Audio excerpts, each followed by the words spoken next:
Bayangkan, sebuah negeri di mana uang rakyat senilai 200 triliun rupiah tidak hilang, tapi mengendap diam di rekening pemerintah daerah.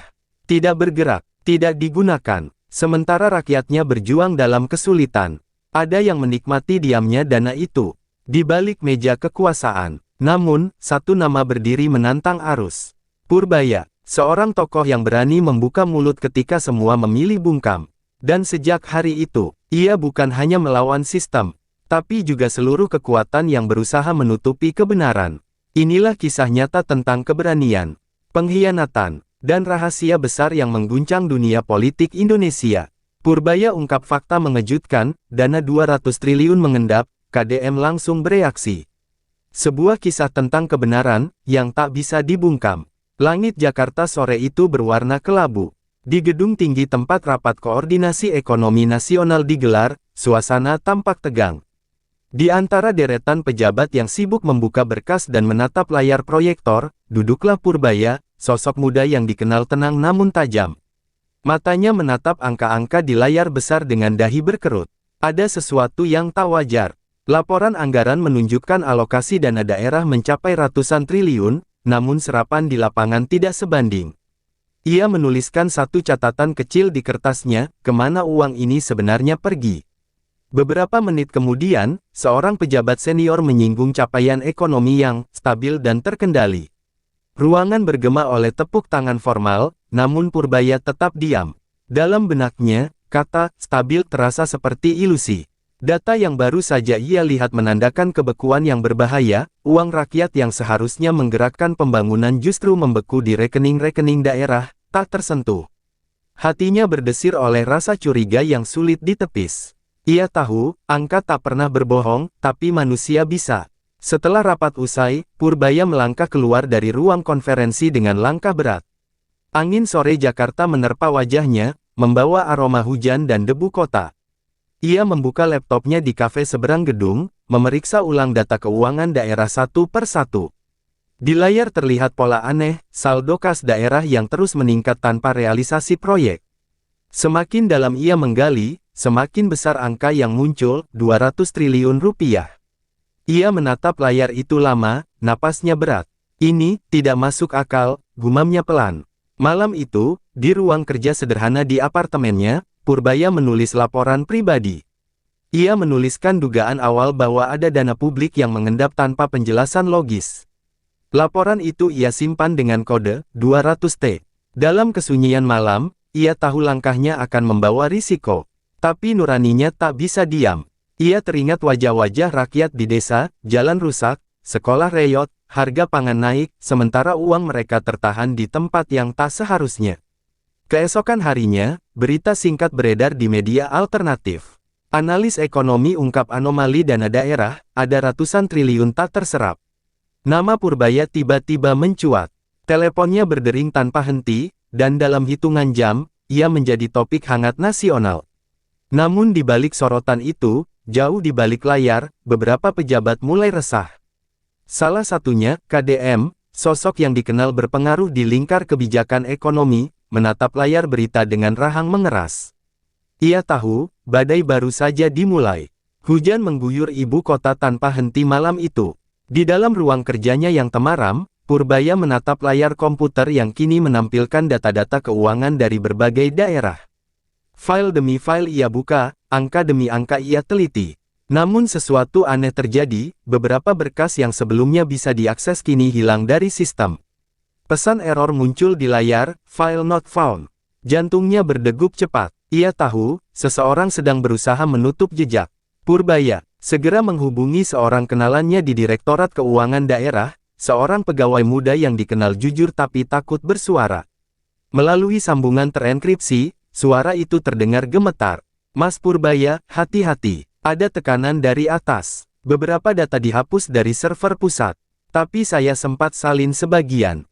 Tak lama kemudian, sebuah paket terenkripsi dikirim ke email pribadinya. Saat dibuka, muncul tabel besar berisi daftar rekening daerah dengan saldo yang diam di tempat. Total angkanya membuat darah Purbaya berdesir, 200 triliun 341 miliar rupiah, 200 triliun lebih. Ia menatap layar itu lama, seolah tak percaya manusia bisa sebegitu santainya membiarkan uang rakyat terdiam. Angka itu bukan sekadar data. Itu adalah jembatan, sekolah, rumah sakit, dan harapan yang tak pernah dibangun. Ia menulis catatan cepat. Lebih besar dari, dana tidak bergerak sama dengan pembangunan berhenti sama dengan rakyat menderita. Lalu ia bersandar, menatap langit malam dari jendela. Hujan masih turun, seolah bumi ikut menangis bersama data yang baru saja ia temukan. Keesokan harinya, Purbaya menghadiri undangan wawancara di salah satu stasiun televisi independen. Di depan kamera, dengan suara tenang tapi penuh tekanan emosional, ia berkata, "Lebih besar dari, ada dana lebih dari 200 triliun rupiah yang tidak tersalurkan untuk rakyat. Saya tidak bicara asumsi, saya bicara data." Kalimat itu menggema ke seluruh negeri. Wajahnya memenuhi layar-layar ponsel dan televisi. Publik gempar. Media sosial meledak dengan tagar tanda pagar dana mengendap 200T. Namun, tidak semua orang senang. Di gedung tinggi kementerian, KDM menatap laporan yang sama sambil mengetuk meja pelan. "Dia sudah bicara terlalu jauh," gumamnya. Ia menatap asisten pribadinya dan berkata dengan dingin, "Siapkan pertemuan. Kita harus pastikan Purbaya tidak bisa bicara lebih dari ini." Dan malam itu, di balik layar berita yang terus berputar, sebuah permainan kekuasaan mulai bergerak diam-diam. Keesokan paginya, Indonesia terbangun dalam kehebohan. Berita tentang dana 200 triliun mengendap memenuhi setiap layar ponsel, televisi, hingga obrolan warung kopi. Wajah Purbaya muncul di mana-mana, sebagian memujinya sebagai pahlawan kebenaran, sebagian lain menuduhnya pembuat gaduh. Di media sosial, tagar-tagar Purbaya berani dan tanda pagar dana 200 triliun bertarung memperebutkan posisi teratas. Suara rakyat mulai menggema, "Uang kami kemana?" Di kampus-kampus besar, mahasiswa turun dengan spanduk bertuliskan, "Lebih besar dari, uang rakyat bukan untuk tidur di rekening pejabat." Aksi itu menyebar cepat seperti api di musim kering. Dari Bandung hingga Makassar, ribuan orang berteriak menuntut transparansi. Mereka menyebut nama Purbaya sebagai simbol harapan baru, seseorang yang berani berbicara di tengah diamnya para pejabat. Namun di sisi lain, para elit mulai gelisah. Mereka tahu, isu ini bisa mengguncang fondasi politik dan ekonomi nasional. Sementara itu, KDM, pejabat tinggi yang selama ini dianggap tangan dingin ekonomi, akhirnya angkat bicara di depan media. Dengan nada tenang tapi tersirat tekanan, ia berkata, "Lebih besar dari, data yang disampaikan saudara Purbaya belum tentu valid. Pemerintah memiliki mekanisme yang kompleks, tidak bisa disimpulkan sembarangan." Namun pernyataannya justru menjadi bumerang. Publik menilai KDM sedang berusaha menutupi sesuatu. Tayangan konferensi pers itu diserbu komentar pedas, "Kalau tidak salah, kenapa panik?" tulis seorang netizen, yang langsung mendapat ribuan tanda suka. Di tengah euforia dan kemarahan publik, Purbaya memilih diam. Ia tak ingin bicara tanpa bukti tambahan. Dalam diamnya, ia menatap data yang masih ia simpan di laptop, dokumen yang membuktikan bahwa ini bukan kesalahan sistem, melainkan kelalaian struktural yang disengaja. Dalam hatinya, Purbaya tahu, badai baru saja mulai berhembus, dan di baliknya ada gelap yang jauh lebih dalam daripada sekadar dana mengendap. Sore itu, dari jendela ruang kerjanya, ia melihat langit Jakarta berubah jingga kehitaman. Suara azan maghrib terdengar dari kejauhan, seolah mengingatkan, kebenaran mungkin berat, tapi tak bisa ditinggalkan. Purbaya menarik napas panjang dan berbisik pelan. "Lebih besar dari, kalau mereka bereaksi, berarti yang aku sentuh memang sesuatu yang besar." Dan benar saja, di tempat lain, KDM menatap foto Purbaya di koran sambil tersenyum tipis. "Kalau begitu," katanya pada asistennya, "kita mulai langkah pertama." Malam itu, suasana kota masih riuh dengan perdebatan soal dana 200 triliun. Namun di balik gegap gempita media, badai diam-diam mulai mengarah ke satu nama, Purbaya. Sebuah portal berita besar tiba-tiba menurunkan headline mencolok. "Lebih besar dari, Purbaya diduga terlibat dalam manipulasi data fiskal." Dalam hitungan jam, berita itu disebar ratusan akun anonim di media sosial. Narasi mulai bergeser, dari pahlawan kebenaran, menjadi sosok yang dianggap bermain politik. Di ruang kerjanya, Purbaya menatap layar laptop dengan mata lelah.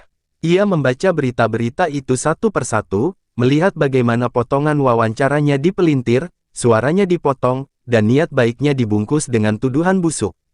Teleponnya berdering, rekan-rekan lama mengingatkan agar ia berhenti bicara dulu, menenangkan situasi. Tapi Purbaya tahu, diam justru berarti kalah. Kalau saya berhenti sekarang, gumamnya pelan, mereka akan terus melakukannya. Tak lama kemudian, seseorang mengirimkan pesan anonim ke ponselnya. Lebih besar dari, jangan ganggu urusan besar, atau keluargamu yang akan terganggu. Purbaya terdiam lama, menatap layar dengan napas tertahan. Ia sadar, permainan ini sudah melampaui debat data, ini sudah masuk ke wilayah kekuasaan dan ancaman. Namun, bukannya mundur, ia justru semakin yakin bahwa kebenaran ini harus sampai ke publik. Ia menulis di akun medianya, kebenaran bukan untuk disembunyikan. Saya tidak takut pada tekanan siapapun. Dalam waktu singkat, unggahannya dibanjiri dukungan dari ribuan orang. Tagar-tagar kami bersama Purbaya menggema di seluruh platform. Sementara itu, di sebuah ruangan tertutup, KDM duduk bersama beberapa orang berjas gelap. Dia terlalu populer, ujar salah satu dari mereka. Kalau kita tekan langsung, bisa berbalik. KDM menatap layar televisi yang menayangkan wajah Purbaya. Senyumnya dingin, lebih besar dari, tidak perlu menekannya, katanya perlahan. Biarkan media yang melakukannya, kita hanya perlu membuat orang ragu. Malam itu, puluhan artikel, potongan video, dan komentar palsu mulai bermunculan. Purbaya diserang dari segala arah, tapi semakin mereka menyerang, semakin besar rasa simpati publik padanya. Purbaya tahu ia sedang berjalan di tepi jurang. Namun ia juga tahu, langkah mundur bukan pilihan. Dalam hati kecilnya, ia berkata pada dirinya sendiri, lebih besar dari, jika saya tumbang, biarlah karena membela kebenaran. Bukan karena ketakutan. Dan di luar sana, rakyat terus menunggu, apakah suara kecil dari satu orang ini akan terus bergema, atau akan dibungkam oleh sistem yang telah terlalu lama berkuasa. Hari-hari terasa panjang bagi Purbaya. Setiap kali ia membuka media, fitnah baru bermunculan. Namun di balik badai opini itu, mulai muncul sinar kecil dari tempat yang tak terduga, kampus-kampus dan ruang intelektual. Seorang profesor ekonomi ternama dari Universitas Negeri Jakarta menulis di kolom koran. Lebih besar dari, jika benar dana sebesar itu mengendap, maka peringatan Purbaya bukan sekadar kritik, tapi panggilan nurani bangsa. Tulisan itu menyebar cepat dan memicu gelombang baru, dukungan ilmiah untuk kebenaran. Di berbagai universitas, diskusi publik digelar. Para dosen, peneliti, dan mahasiswa membedah data yang disampaikan Purbaya. Mereka menemukan bahwa apa yang diucapkannya bukan klaim kosong. Ada pola anggaran yang memang mandek dan tak terserap. Di ruang seminar sederhana, Purbaya hadir sebagai pembicara tamu. Dengan suara berat namun tegas ia berkata, lebih besar dari, saya bukan mencari panggung. Saya hanya ingin rakyat tahu kemana uang mereka pergi. Jika bicara kebenaran dianggap ancaman, maka bangsa ini sedang sakit. Ruang itu hening sesaat, lalu tepuk tangan menggema, panjang dan tulus. Namun, semakin besar dukungan yang ia terima, semakin keras tekanan dari lawan-lawan politiknya. KDM mulai gusar. Ia menyadari bahwa serangan fitnah tidak lagi efektif. Kalau dia terus didukung akademisi, kata salah satu penasihatnya, opini publik akan berbalik sepenuhnya. KDM memejamkan mata sejenak, lalu berbisik, kalau begitu, kita akan panggil dia ke meja resmi. Beberapa hari kemudian, surat panggilan datang, Purbaya diminta hadir dalam rapat resmi tingkat nasional untuk klarifikasi data. Di publik, acara itu disebut debat terbuka, tapi Purbaya tahu, itu adalah konfrontasi yang telah disiapkan. Malam sebelum debat, ia duduk sendiri di depan jendela apartemennya, menatap lampu kota yang berkilau redup. Ia sadar, langkah besok bisa menentukan nasibnya, bahkan mungkin hidupnya. Tapi ia juga tahu, mundur bukan jalan seorang pencari kebenaran. Ia menulis satu kalimat di buku catatannya. Lebih besar dari, kebenaran akan selalu diuji. Tapi bila ia bertahan, artinya ia nyata. Dan saat ia menutup buku itu, dari kejauhan, suara sirine kota terdengar samar, tanda bahwa badai besar benar-benar sedang mendekat. Pagi itu, udara Jakarta terasa lebih berat dari biasanya. Di studio megah tempat debat nasional digelar, kamera-kamera televisi berderet rapi, menunggu dua sosok yang sedang menjadi pusat perhatian negeri, Purbaya dan KDM. Ratusan jurnalis memenuhi ruangan. Di luar gedung, ribuan orang berkumpul menonton layar besar, separuh membawa spanduk bertuliskan, "Kami bersama Purbaya," separuh lainnya menunggu bukti bahwa tuduhan itu tak lebih dari sensasi. Ketika kedua tokoh itu masuk ke panggung, sorotan lampu seolah menyalakan medan perang ide dan integritas. Moderator membuka acara dengan suara datar, mencoba menenangkan suasana yang sudah mendidih. "Saudara Purbaya, saudara KDM, malam ini rakyat ingin tahu siapa yang sebenarnya berbicara atas nama kebenaran." Purbaya menatap lurus ke depan. Di depannya, KDM duduk dengan wajah tenang, namun matanya menyimpan sesuatu, perpaduan antara percaya diri dan kekhawatiran. Debat dimulai. KDM berbicara dulu, dengan bahasa teknis yang panjang dan meyakinkan, sistem transfer daerah itu kompleks. Keterlambatan bukan berarti penyimpangan. Ruangan bergema oleh tepuk tangan dari pihak pendukungnya. Namun ketika giliran Purbaya tiba, suasana berubah. Ia berdiri perlahan, menatap langsung ke arah kamera, lalu berkata, "Lebih besar dari, saya bukan menuduh. Saya menunjukkan fakta. Fakta bahwa 200 triliun rupiah uang rakyat saat ini mengendap, tidak digunakan, tidak memberi manfaat. Sementara di luar sana, ada ibu-ibu yang tak bisa beli beras, ada anak yang belajar di sekolah bocor, dan ada rumah sakit tanpa obat." Ia kemudian menunjukkan layar besar berisi data dari hasil salinan sistem keuangan daerah. Nomor rekening, saldo, dan periode tak terserap terpampang jelas di depan publik. KDM mencoba menimpali, nadanya mulai meninggi. "Lebih besar dari, itu data parsial. Anda tidak memahami keseluruhan konteks birokrasi negara." Purbaya menatapnya tajam, lalu menjawab pelan tapi menusuk. "Birokrasi boleh rumit, tapi penderitaan rakyat tidak boleh menjadi korban dari kerumitan itu." Ruangan terdiam. Kamera menyorot wajah KDM yang mulai gelisah. Moderator terdiam sejenak, lalu menunduk, membiarkan kata-kata itu bergema di udara. Debat malam itu menjadi tontonan jutaan orang. Potongan video ketika Purbaya mengucapkan kalimat terakhirnya menyebar ke seluruh media sosial, ditonton lebih dari 100 juta kali dalam 24 jam. Dan meski KDM mencoba menutup dengan pernyataan diplomatis, publik sudah memutuskan siapa yang mereka percaya. Di luar studio, ribuan orang meneriakkan nama Purbaya. Namun di balik semua sorak itu, di gedung pemerintahan yang gelap, beberapa tokoh senior mulai gelisah. Salah satu dari mereka berkata pelan kepada KDM, "Lebih besar dari, dia bukan lagi sekadar ekonom, dia sudah jadi simbol. Dan simbol sulit dimatikan tanpa akibat besar." Debat itu menjadi titik balik. Keesokan harinya, negeri seolah terbelah dua. Di satu sisi, publik yang semakin percaya pada Purbaya, menjadikannya simbol perlawanan terhadap ketertutupan sistem. Di sisi lain, para pejabat tinggi mulai panik, tekanan datang dari segala arah, termasuk dari istana. Presiden akhirnya memerintahkan pembentukan tim audit independen nasional, untuk menelusuri kebenaran dana 200 triliun yang disebut mengendap di daerah. Langkah itu disambut sorak-sorai rakyat, namun bagi sebagian pejabat, ini adalah kabar buruk yang menakutkan. Di gedung Kementerian Keuangan, KDM duduk bersama para direktur dan pejabat tinggi. Suasana rapat itu dingin dan menekan. "Kita harus pastikan audit ini tidak lepas kendali," katanya pelan, menatap mereka satu per satu.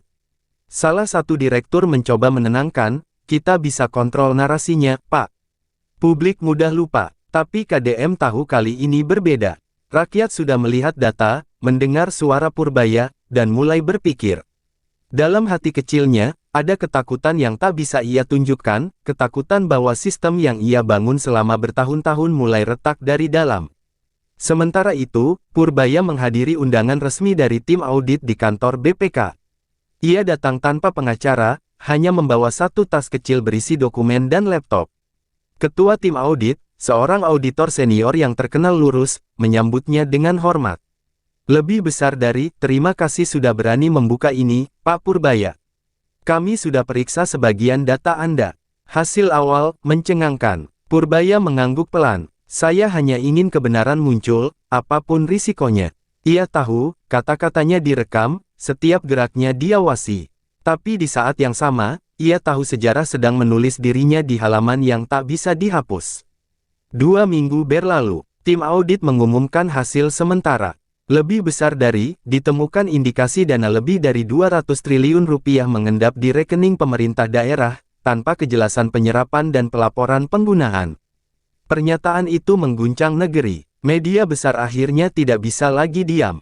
Berita utama di mana-mana, Purbaya benar. Rakyat bersorak, mahasiswa turun ke jalan, dan suara keadilan mulai menggema lebih kuat dari sebelumnya. Namun, di balik semua euforia itu, awan gelap mulai berkumpul. KDM, yang kini posisinya mulai goyah, menerima telepon tengah malam dari seseorang yang suaranya dingin dan misterius. Lebih besar dari, kau harus kendalikan situasi ini, atau kita semua jatuh bersama. KDM terdiam, menatap jendela kantornya yang gelap. Ia sadar, permainan sudah naik ke level yang jauh lebih tinggi, dan taruhannya bukan lagi reputasi, tapi kekuasaan dan keselamatan. Malam di Jakarta terasa berbeda. Jalanan sepi, tapi udara seolah menahan sesuatu, ketegangan yang tak kasat mata. Di apartemennya, Purbaya duduk sendirian di depan laptop, menatap layar berisi laporan audit nasional yang baru saja dirilis sebagian ke publik. Ia tahu, setiap baris data di situ adalah peluru kebenaran, dan setiap peluru itu bisa membunuh karir seseorang. Tiba-tiba, lampu di ruang tamunya berkelip. Lalu mati. Suasana gelap, hanya suara detak jam yang terdengar. Tak lama, ponselnya bergetar, sebuah pesan masuk tanpa nama pengirim. Lebih besar dari, berhenti sebelum semuanya terlambat. Beberapa hari berikutnya, tekanan datang dari segala arah. Nomor teleponnya diretas, emailnya diserang, bahkan beberapa media yang sebelumnya mendukung tiba-tiba berbalik menuduhnya punya agenda politik tersembunyi. Ia tahu, mesin besar kekuasaan sedang bekerja untuk membungkamnya. Namun di saat yang sama, masyarakat justru semakin menaruh simpati. Di depan gedung KPK dan DPR, massa mulai berdiri dengan lilin menyala. Mereka menyanyikan lagu perjuangan dan membawa poster bertuliskan, "Lebih besar dari, jangan biarkan kebenaran sendirian." Di tengah tekanan itu, seorang jurnalis muda dari media independen menemuinya. "Mas Purbaya, saya tahu mereka sedang menarget Anda. Tapi rakyat berhak tahu semua." Purbaya menatapnya, ragu sejenak, lalu mengangguk. Ia menyerahkan satu flash disk kecil berisi salinan data asli, bukti lengkap perputaran dana daerah yang sengaja diperlambat. "Lebih besar dari, jika sesuatu terjadi pada saya," katanya lirih, "pastikan data ini tetap hidup." Kalimat itu diucapkannya seperti pesan terakhir seorang pejuang sebelum perang. Di sisi lain, KDM kini juga dalam tekanan besar. Di ruang kerjanya yang megah, ia menerima laporan terbaru, beberapa kepala daerah sudah mulai buka suara, mengaku diperintah menahan anggaran demi kepentingan tertentu. Ia memukul meja keras. "Ini bisa menghancurkan semuanya." Seorang stafnya berbisik takut-takut, "Publik sudah di pihaknya, Pak. Kita harus ubah strategi." KDM menarik napas panjang. Wajahnya tegang, tapi matanya menunjukkan tekad baru. "Lebih besar dari, kalau dia tidak berhenti, maka kita harus buat dia berhenti dengan cara lain." Malam itu, Purbaya menyetir sendirian menuju rumah ibunya di pinggiran kota. Di tengah jalan, sebuah mobil hitam tanpa plat mengikuti dari belakang. Ia melirik kaca spion, napasnya memburu. Lalu, dengan keberanian yang hanya dimiliki orang yang sudah siap menghadapi segalanya, ia tersenyum kecil dan berkata pelan, "Lebih besar dari, kalau ini harga kebenaran, aku siap membayarnya." Dan di langit malam yang gelap, suara petir menggelegar, pertanda bahwa badai sesungguhnya baru akan dimulai. Pagi itu, seluruh negeri seolah berhenti sejenak. Media nasional serempak menayangkan satu berita besar. Lebih besar dari, tim audit nasional resmi umumkan, dana 200 triliun mengendap di daerah. Judul itu memenuhi setiap layar, setiap ponsel, setiap sudut kota. Bukti-bukti yang sebelumnya hanya beredar di kalangan terbatas kini terbuka ke publik. Dokumen transaksi, laporan kas, dan surat perintah penundaan realisasi dana tersebar luas. Tak ada lagi ruang untuk menyangkal, semua benar adanya. Rakyat marah. Di jalan-jalan ibu kota dan kota-kota besar, massa berkumpul. Mereka membawa poster bertuliskan, "Uang rakyat bukan untuk tidur." Dan, "Kami percaya Purbaya." Suara klakson, teriakan, dan doa bercampur jadi satu. Media sosial meledak. Nama Purbaya menjadi trending nomor 1 internasional, bukan hanya di Indonesia, tapi juga diberitakan oleh media asing. Ia menjadi simbol integritas di tengah keruhnya politik nasional. Namun di balik semua itu, Purbaya justru terlihat paling tenang. Saat diwawancarai, ia hanya berkata pelan, "Lebih besar dari kebenaran tidak butuh kemenangan. Ia hanya butuh kesempatan untuk muncul." Sementara itu, di gedung kementerian, suasana berubah mencekam. KDM menatap layar besar yang menampilkan hasil audit. Tangannya bergetar halus, matanya kosong. Ia tahu, tembok kekuasaan yang selama ini ia jaga mulai runtuh. Teleponnya berdering tanpa henti, panggilan dari pejabat tinggi, dari partai, dari orang-orang yang dulu memujanya kini meminta penjelasan. Ia hanya menjawab singkat, "Saya akan bertanggung jawab." Namun dalam hati, ia sadar, tanggung jawab itu tak semudah mengucapkannya. Di sisi lain, tim investigasi mengungkap detail yang lebih mengejutkan. Banyak kepala daerah mengakui, dana sengaja tidak digunakan karena tekanan politik. Beberapa, bahkan menyebut adanya instruksi tak tertulis untuk menyimpan anggaran menjelang tahun politik, agar bisa dijadikan senjata kekuasaan. Fakta itu meledak seperti bom.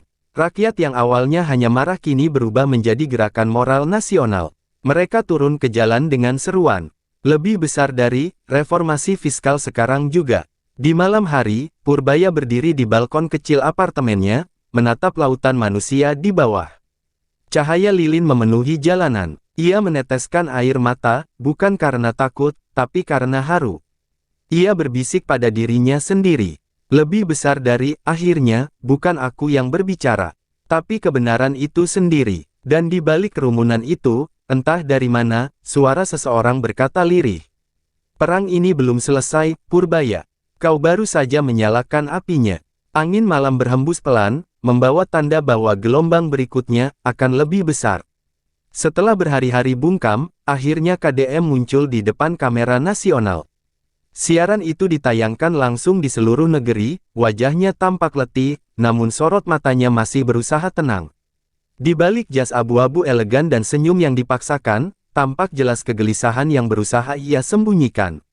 "Lebih besar dari isu dana mengendap ini," katanya dengan nada berat, "tidak sesederhana yang dibayangkan publik. Ada mekanisme birokrasi yang harus dipahami bersama. Saya meminta semua pihak, termasuk saudara Purbaya, untuk tidak menimbulkan keresahan." Namun publik tak mudah percaya. Kata-kata yang dulu bisa menenangkan kini terdengar seperti pembelaan yang hampa. Di ruang lain, Purbaya menonton siaran itu dalam diam. Di sampingnya, beberapa jurnalis dan akademisi yang dulu mendukungnya ikut menyimak. "Dia masih bermain dengan narasi lama," gumam salah satu dari mereka. Purbaya menatap layar, lalu tersenyum tipis. "Lebih besar dari, kalau kebenaran dihadapi dengan kalimat politik, artinya mereka sudah kehabisan logika." Tak lama kemudian, muncul breaking news baru, tim penyidik mulai memeriksa sejumlah pejabat daerah dan menemukan bukti aliran dana ke rekening pribadi. Publik gempar, dan kali ini, suara yang paling ditunggu-tunggu bukan lagi dari pemerintah, melainkan dari rakyat. Massa kembali turun ke jalan, lebih banyak dari sebelumnya. Mereka menyerukan satu nama, Purbaya. Namun Purbaya tetap menolak dianggap pahlawan. Dalam wawancara langsung, ia hanya berkata, "Lebih besar dari, saya tidak melawan seseorang. Saya melawan sistem yang membuat rakyat kehilangan haknya." Ucapan itu viral di seluruh media sosial. Di hari yang sama, hashtag tagar kebenaran untuk rakyat menempati posisi teratas di dunia maya. Para aktivis, mahasiswa, bahkan mantan pejabat mulai angkat suara, semuanya menguatkan posisi Purbaya. Sementara itu, KDM mulai kehilangan kendali. Dalam rapat darurat yang disiarkan tertutup, ia membentak bawahannya. "Siapa yang bocorkan data ini? Siapa yang main belakang?" Tak ada yang menjawab. Semua menunduk. KDM lalu memukul meja dan berkata dengan suara rendah namun bergetar. "Lebih besar dari, kalau dia pikir bisa menumbangkan saya hanya dengan data, dia salah besar." Ini belum berakhir. Ia pun memerintahkan langkah balasan, operasi senyap untuk menjatuhkan kredibilitas Purbaya. Dan di luar sana, tanpa disadari oleh siapapun, bayangan permainan baru mulai bergerak di balik layar. Malam itu, Purbaya mendapat kabar bahwa rumah ibunya didatangi orang tak dikenal. Ia segera bergegas pulang. Di depan pagar rumah, hanya ada secari kertas tanpa nama. "Lebih besar dari, berhentilah sekarang, sebelum semua yang kau sayangi ikut hilang." Ia menggenggam kertas itu erat, menatap langit gelap tanpa bintang. Kali ini, ancamannya bukan lagi soal karir atau reputasi, tapi nyawa dan keluarga. Dan di dalam dadanya, amarah mulai tumbuh, bukan karena takut, tapi karena ia tahu, kebenaran yang sudah terlanjur muncul tak bisa lagi dikubur. Malam turun pelan di ibu kota, tapi kota tak lagi tenang. Purbaya duduk di ruang kecil bersama tim kepercayaannya, 2 jurnalis investigatif, seorang ahli forensik data, dan mantan auditor negara yang kini jadi whistleblower. Di meja kayu sederhana, berserakan tumpukan dokumen, peta aliran dana, dan catatan nama-nama pejabat yang terlibat. Kalau kita rilis semua ini, kata jurnalis itu dengan nada ragu, akan ada perang besar, Pur. Purbaya menatap mereka satu persatu, matanya tajam. Lebih besar dari, perang sudah dimulai sejak mereka menipu rakyat. Sekarang saatnya kebenaran punya peluru. Malam itu, mereka bekerja tanpa henti. Tim Purbaya menyiapkan laporan digital terenkripsi, lengkap dengan bukti visual, rekaman suara, dan dokumen keuangan yang tak terbantahkan. Pukul 2 dini hari, laporan itu dikirim serentak ke 20 media independen, 5 lembaga internasional, dan 1 platform whistleblower dunia. Judulnya sederhana, lebih besar dari pola pengendapan dana daerah, skema kuasa dan pengkhianatan rakyat. Dalam waktu 2 jam, berita itu meledak. Bukti-bukti konkret menunjukkan keterlibatan langsung sejumlah pejabat tinggi, termasuk orang-orang dekat KDM. Pagi harinya, KDM bangun dengan dering telepon tanpa henti. Setiap media meminta klarifikasi. Beberapa menteri bahkan mulai menjaga jarak. Ia menatap layar televisi, wajahnya sendiri terpampang di berita utama, berdampingan dengan kata terlibat. Ia memejamkan mata, napasnya berat. Dia berani sejauh ini, gumamnya pelan. Namun sebelum sempat bereaksi, seorang penasihat datang tergesa-gesa, membawa surat dari lembaga penegak hukum. KDM dipanggil untuk pemeriksaan resmi. Kertas itu jatuh dari tangannya, simbol runtuhnya kekuasaan yang ia bangun bertahun-tahun. Sementara itu, rakyat turun ke jalan dengan jumlah tak pernah sebesar ini. Bendera, poster, dan spanduk bertuliskan, "Kami bersama Purbaya," memenuhi bundaran kota. Lagu-lagu perjuangan bergema di antara gedung-gedung tinggi. Beberapa stasiun TV menyiarkan langsung orasi dari para tokoh masyarakat. Lebih besar dari, hari ini kita buktikan bahwa kebenaran tak bisa dibungkam oleh kekuasaan. Di tengah lautan manusia itu, Purbaya berdiri di atas panggung sederhana. Ia tak berteriak, hanya berbicara pelan, tapi suaranya menggema di hati jutaan orang. Kita tidak melawan orang, kita melawan sistem yang menindas. Jangan biarkan api ini padam sebelum keadilan benar-benar menyala. Namun di tengah gemuruh rakyat, ancaman baru muncul diam-diam. Seseorang dari kerumunan berusaha mendekat dengan langkah cepat, wajahnya tertutup masker, tangan kirinya menggenggam sesuatu di balik jaket. Petugas keamanan segera menahan orang itu, dan di tangannya ditemukan pisau kecil. Masa terkejut, tapi Purbaya tetap tenang. Ia menatap pria itu sejenak, lalu berkata lirih, "Lebih besar dari, kalau kebenaran membuatmu ingin membunuhku, berarti aku sudah di jalan yang benar." Malam itu, seluruh dunia menatap Indonesia. KDM menghadapi tekanan politik dan hukum yang belum pernah terjadi sebelumnya, sementara nama Purbaya bergema hingga ke luar negeri. Dan di ujung cerita hari itu, satu pesan muncul di layar ponselnya dari nomor tak dikenal. "Lebih besar dari, kau menang hari ini, tapi permainan belum berakhir." Purbaya menatap pesan itu lama, lalu mengetik balasan singkat. Kebenaran tidak bermain. Ia hanya menunggu semua topeng jatuh. Hari berganti minggu, dan negeri masih bergolak. Sidang demi sidang digelar, pejabat demi pejabat diperiksa. Nama KDM kini menjadi headline di setiap media, bukan lagi karena kekuasaan, melainkan karena dugaan pengkhianatan terhadap amanah publik. Ia duduk di ruang sidang, wajahnya pucat, mata kosong, jasnya tampak kebesaran. Di luar gedung pengadilan, ribuan rakyat berdiri di bawah terik matahari sambil membawa poster bertuliskan, "Lebih besar dari, tidak ada yang lebih kuat dari kebenaran."